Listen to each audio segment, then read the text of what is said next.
નખત્રાણા માતાના મઢ, હાજીપીર, લખપત, નારાયણ સરોવર, કોટેશ્વર જેવા કચ્છના પ્રસિદ્ધ યાત્રાધામોને જોડતા હાઈવે પર મથલ નજીક આવેલ નવનિર્મિત પુલ પ્રથમ જ વરસાદમાં નુકસાનગ્રસ્ત બનતા સ્થાનિકોમાં ભારે રોષ જોવા મળી રહ્યો છે. વર્ષો સુધી ચાલેલા નિર્માણ બાદ થોડા જ મહિનાઓ પહેલા વાહન વ્યવહાર માટે ખુલ્લો મુકાયેલા આ પુલમાં સામાન્ય વરસાદમાં જ ધસારો અને ખાડા જોવા મળ્યા છે. જો સમયસર ધ્યાન ન અપાયું હોત તો ગંભીર અકસ્માત સર્જાઈ શક્યો હોત. ટોડિયા ગામના ભરતભાઈ રબારી અને મોહમ્મદભાઈ પિંજારાએ માનવતા અને સામાજિક જવાબદારી નિભાવી તાત્કાલિક જોખમી સ્થળે પથ્થરો મૂકી વાહન ચાલકોને સાવચેત કર્યા તેમજ સોશિયલ મીડિયા મારફતે વહીવટી તંત્રનું ધ્યાન દોર્યું. તેમના આ જાગૃત પ્રયાસો ખરેખર પ્રશંસાને પાત્ર છે અને સમગ્ર વિસ્તાર તેમના અભિનંદન કરી રહ્યો છે. પરંતુ હવે સૌથી મોટો પ્રશ્ન એ છે કે કરોડો રૂપિયાના જાહેર ખર્ચે બનેલા પુલનું નિરીક્ષણ કરવા કેટલા જવાબદાર અધિકારીઓ સ્થળ પર પહોંચ્યા? શું માર્ગ અને મકાન વિભાગના અધિકારીઓએ તાત્કાલિક સ્થળ મુલાકાત લીધી? શું ગુણવત્તાની તપાસ શરૂ થઈ કે પછી માત્ર કાગળ પર જ કામગીરી થશે?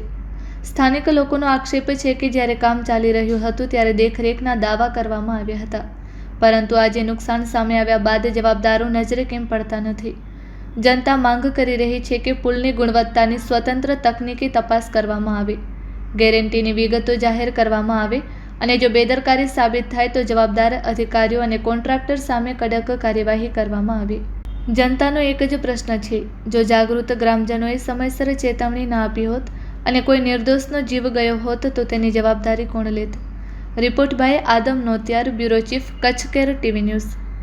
જય તું ભારત વર્ષ.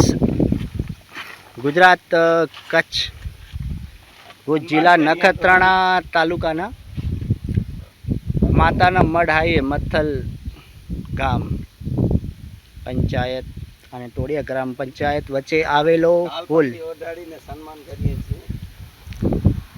આવતા જતા વાહન ચાલકોએ ધ્યાન રાખવું. અહીં સેવાભાવી આવી ગયા છે અમારા પિંજારા સાહેબ, બાબાભાઈ અને સાથે ભરતભાઈ રબારી. તો સૌ મિત્રોને અને વાહન ચાલકોને સંભાળીને ચાલવું અને પ્રશાસનને પણ વિનંતી છે કે જલ્દી જ સમારકામ કરાવે. ધન્યવાદ. ધન્યવાદ સૌ મિત્રોને. ધન્યવાદ.